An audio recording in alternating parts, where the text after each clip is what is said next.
Imi rikthyer në studio, do të flasin tani për zhvillimet në Kosovë. Deputetët vazhdojnë të dështojnë ta konstituojnë përbërjen e re të Kuvendit të Kosovës edhe 4 muaj pas mbajtjes së zgjedhjeve parlamentare të 9 shkurtit, duke lënë vendin pa institucione të reja. Pse ky kalvar? Pse situata politike në Kosovë është ende e paqartë? Diskutoj me zotin Vudi Gjumshiti, gazetar, e kam në një lidhje të drejtë për drejtë në këto momente. Zoti Gjumshiti, ju përshëndes. Përshëndetje, faleminderit për ftesën. E përmenda edhe më herët që Kuvendi i Kosovës ka ezauruar tashmë rreth 40 seanca për zgjedhjen e kryeparlamentares, ende pa rezultat. Pse ky kalvar dhe cila është arsyeja e bllokadës së votimit nga opozita? Kjo është një lloj zëvendësimi i barrikadave të Beogradit zyrtar, i cili nisi me barrikadu veriun e Kosovës atëherë kur Republika e Kosovës filloi të udhëhiqej nga një leadership i cili nuk i nënshtroi Beogradit zyrtar. Barrikadat u shpartalluan, strukturat paralele të Serbisë u shpartalluan verien gjithanej Kosovës, edhe dinari serb u hoq prej Kosovës. E tash në këtë legjislaturë të re, ku ishin zgjedhjet e shkurtit të këtij viti, duket se deputetët e opozitës nuk janë të gatshëm me u përballë me ligje. Një prej shqetësimeve të tyre duket jetë ligje për konfiskimin e pasurisë së parsyetueshme, i cili është aprovu pas shumë barrikadave që këta i kanë kriju, duke u përpjek madje edhe me e quajtur ligjen në gjykatë kushtetuese, edhe tash në fund ai ligj është i gatshëm për zbatim, po duhet me kanë qeverisje me mandat të plotë në mënyrë që me mujt me zbatuaj ai ligj. E tashti konsolidimi i Parlamentit të Republikës Kosovës nënkupton konsolidimi i një qeverie të re të Republikës Kosovës si rezultati i zgjedhjeve të shkurtit. Prandaj deputetët e opozitës, të cilët e kanë plaçkit Kosovën për 20 vjet, e kanë instalu Serbinë brenda Kosovës për 20 vjet, nuk po duket që janë të gatshëm me konsolidu parlamentin, sepse qatë fuqi e kanë e qatë po e zbatojnë, po e përdorin për me parandalu konsolidimin e institucioneve të Republikës Kosovës, sepse kjo do të thoshte shpatë e drejtësisë për të gjitha krimet, për të gjitha padrejtësitë që janë bëu Kosovës për 20 vjet. E vazhdojmë bisedën te gjykata kushtetuese. Ka një afat 30 ditor për zgjedhjen e kryetarit të Kuvendit. Çfarë pritet të ndodh pas këtij afati dhe në rast se po themi ende nuk zgjidhet një kryetar Kuvendi? Unë nuk jam ekspert kushtetuese as ligjor, jam gazetar me profesion. Vërtimet e mia janë që e kam lexuar vendimin e gjykatës kushtetuese, edhe kam parë që u ka dhënë afat 30 ditor.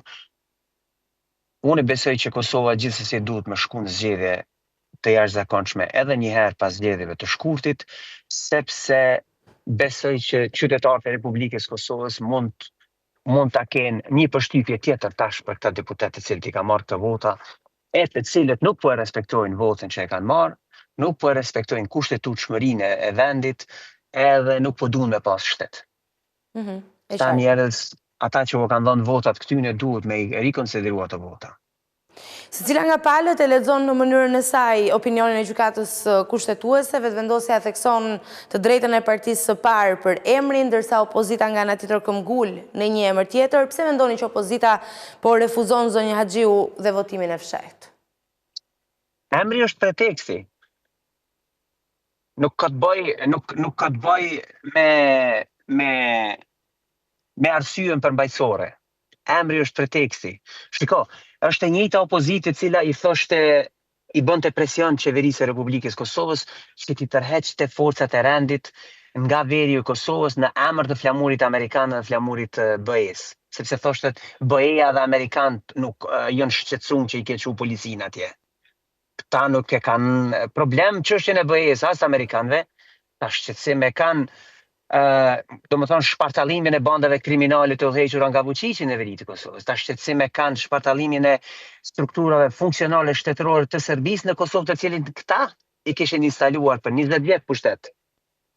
Emrin Albulina Haxhiut si kryeparlamentare, këta e kanë si pretekst për ta mbuluar të vërtetën të cilët prapas së cilës ta trishtohen. Cila është e vërteta? Prej ligjit të aprovuar i cili do t'ua konfiskonte pasurinë e paraqituar, sepse këta kanë plaçkit Kosovën për 20 vjet. Këta nuk kanë me mujt me arsyetu çu që kanë bërë atë pasuni 20 vjet mas luftës. Edhe prandaj kam ju konfiskua ajo pasuni, dhe duhet me u konfiskuat pasuni. Këta vetë politikant, por dhe grupet kriminale, interesat e cilëve këta i kanë mbrojt, me të cilët këta bashkarisht e kanë vjedhë Kosovën për 20 vjet. Andalshëm. Në fakt, ju e përmendët edhe më herët që vetmja zgjidhje në këto momente është kalimi në zgjedhje të parakohshme apo të jashtëzakonshme. Dhe nëse ndodhin këto zgjedhje në Kosovë dhe rezultati është ende i njëjtë, a do të zgjidhet ngërçi ndonjëherë? Nuk mund të ketë rezultat të njëjtë. Qytetarët e Kosovës janë duke u vëdësuar ditë për ditë. Edhe nuk është të ngërç, kjo është blokadë. Kjo është blokadë me kërkesë të grupeve kriminale të cilat janë duke përpjekë me ble kohë për me u mundu me i shpëtu shpatës e drejtësisë. Jo kërkoj ndjesë në zyrtar policor, po më ofrohet për një moment. Excuse me. Okay. Mirë. I'm on a live broadcast. Jemi duke folur në këto momente për Kosovën. Besoj e kemi mirë kuptimin e ti, duhet lëvizni, besoj. Okej, në rregull atëherë. Po mund të flasim, s'është problem.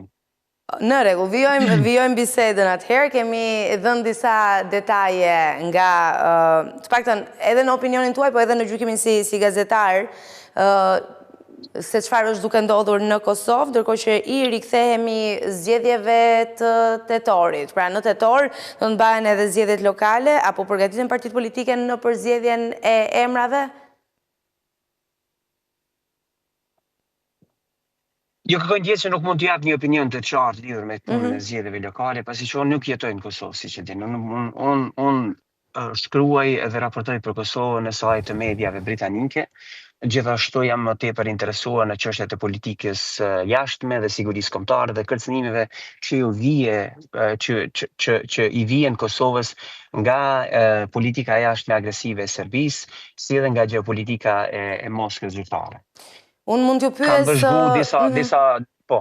Unë t'ju pyes lidhur edhe me opinionin e qytetarëve që jetojnë jashtë Kosovës, sepse ju besoj mund na jepni një këndvështrim më të qartë si e shohin ata situatën aktuale në Kosovë, situatën politike, e cila padyshim ka një ndikim edhe më gjerë në ekonominë e vendit dhe në qetësinë dhe qartësinë e zhvillimit të Kosovës, që është praktikisht një shtet i ri, por që duhet të bëj hapa për t'u integruar më tej. Unë komunikoj me diasporë, komunikoj me qytetarë që jetojnë jashtë Kosovës, jam edhe vetë votuesi i Republikës Kosovës pasi që jam shtetas. Ajo që ka mund të them në sajt të komunikimeve tona është që ne nuk jemi as pak të kënaqur ku shohim partitë politike të cilët i kanë kryetarët e komunave të instaluar në mandatin paraprak, e tash këta kryetarët komunave ja kanë nisë tash me ndërtu rrugë, e tash me bo kontrata me ndërtu stadione e qendra kulturore. Zotni, duhet me fillu me zbatu mandatin në momentin që e merr mandatin. Jo në fund mandatit i me na tregu neve kishe po ndërton rrugë, kishe po ndërton stadione, kishe po ndërton qendra kulturore. Prandaj unë besoj që na si qytetarët vetë dishim që jemi jashtë, sidomos në diasporë, kena me mendu mirë, a kena me dhënë votat qytyne kryetarëve të komunave që për 4 vjet kanë nejt e nuk kanë bo kur gjo. A mund ta bëjmë ndryshimin vota diasporës në Kosovë, sepse në Shqipëri kujtojmë që zgjedhjet e majit, në fakt, një nga gjërat më të rëndësishme që ndodhi, ishte vota e diasporës për herë të parë nga diaspora. Megjithatë, shpesh herë pritet që diaspora të jetë vendimtare në një farë mënyrë, edhe sepse sheh me një sy pak më kritik, më të jashtëm, kurse qytetarët që jetojnë në Kosovë janë çdo ditë aty duke u përballur me pasojat dhe ndoshta vendimet të çdo qeverie. E vërtet, ajo gjithsesi varet se sa janë të informuar në diaspora. Kuptohet sepse njerëzit që jetojnë në diasporë nuk jemi duke ndenjur sepse lekët po na vinë në xhep në mënyrë të gatshëm. Kemi obligimet tona dhe detyrimet tona të përditshme dhe shqetësimet tona të jetës për të cilët përballemi edhe këtu. Po, e vërteta është që në momentin që kemi mundësi me pas qasje dhe me ju qas informacionet, me pas e çfarë po ndodh në Kosovë, sigurisht që përpiqemi me bë vendime të mirë informuara, sa më shumë që është e mundshme, edhe me marrë vendime të ndërgjegjshme. Një ndër mendësi që unë kam arrit me vërgu kohëve të fundit është që një pjesë e madhe e diasporës janë absolutisht të shqetësuar dhe të frustruar nga fakti që kryetar komunash kanë filluar me bë punë në fund të mandatit. Dhe kjo nuk është hera e parë. Kjo është traditë e politikave në Kosovë dhe politikanëve. Ata fillojnë me i bë punët e tyre që o dash me janis me i bë në fillim të mandatit, fillojnë me i bë në fund të mandatit. Po ajo është vetëm sa për fotografi. E na si qytetar kemi me i dhënë fund kësaj pune. Nuk kena me i dhënë votën më këtyne që ja ka nisë me punu në fund mandatit. Se do të nisha ke boti për 4 vjetë. Të qartë.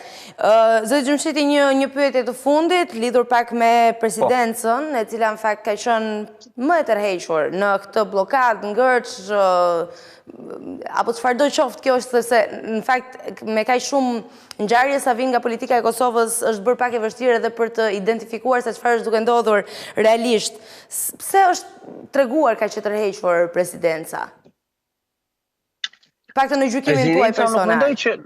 Nuk mendoj që është treguar e tërhequr. Presidenca ka qenë mjaft aktive në këtë situatë. Ka kryer detyrimet e veta, përgjegjësitë e veta. Presidenca i ka thirrë në konsultime partitë politike. Presidenca ju ka kërkuar partive politike që t'i thirrën mendjes edhe të bëjnë konsolidimin e parlamentit, sepse nuk mund të vazhdojë Kosova pa mandatar të plot.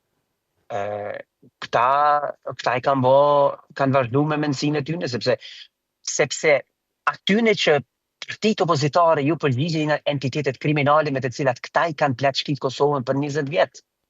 Interesave të cilat i përgjigjen partitë politike janë pikërisht interesave të Serbisë, e cila po kërkon një Kosovë të bllokuar, të barrikaduar, sepse Serbia dështoi ta barrikadonte Kosovën në vitin 2022, 23, 24 nëpërmjet barrikadave që kishte barrikaduar për 20 vjet, sepse kjo qeverisje, ky leadership me presidentin Osmani dhe kryeministrin Kurti i shpartalluan të gjitha bandat kriminale dhe strukturat paralele qeverisë të Serbisë në Kosovë.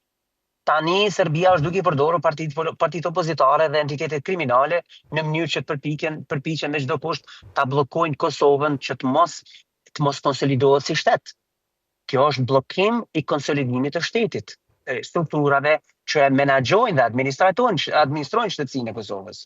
Dhe nuk është përgjegjësi e presidentes e Republikës Kosovës, pse këta kanë vendosur të mos i kryen detyrat e tyre. Pra në përfundim, përgjegjësia s'kujt krimi i dikujt tjetër. Në përfundim, zgjedhja e vetme për Kosovën në këto momente janë zgjedhjet e parakohshme apo jo? Kjo duket të jetë të paktën. Tani ekspertë të tjerë që janë të aftë për me kuptu këto gjana, të cilët i kanë edhe lexu edhe analizu, besoj që mund t'japin mendime më kuptim plote. Por nuk po flas ekspert të grupeve kriminale, se nëse keni vëzhguar situatën në Kosovë, keni mbi ekspert të cilat i përfaqësojnë interesat e grupeve kriminale dhe edhe Beogradi zyrtar. Po flas për tamam ekspert cilësor që dinë me menu edhe që janë thirrur për atë punë.